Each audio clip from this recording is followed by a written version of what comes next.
Hindi magpapalit ng defense team si former President Rodrigo Duterte sa kanyang kaso sa International Criminal Court.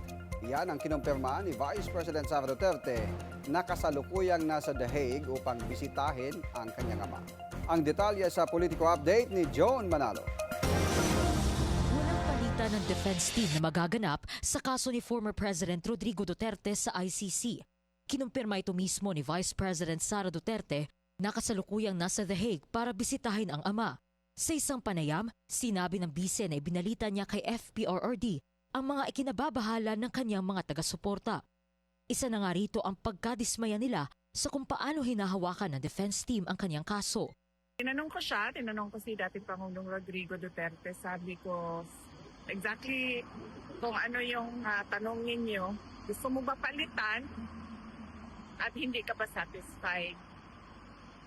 Sabi niya, hindi palitan. Pero meron siyang mga instructions na ibinigay kabahin sa legal team. So, hindi ko nasabihin kung ano yung mga instructions dahil ano naman ay hindi na mahalaga. Pinamumunuan pa rin ni Attorney Nicholas Kaufman ang defense team ni FPRRD.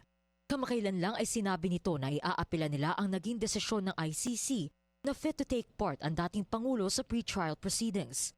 Kaugnay ito sa kasong Crimes Against Humanity dahil sa madugong drug wars sa Pilipinas noong kasagsagan ng kanyang termino.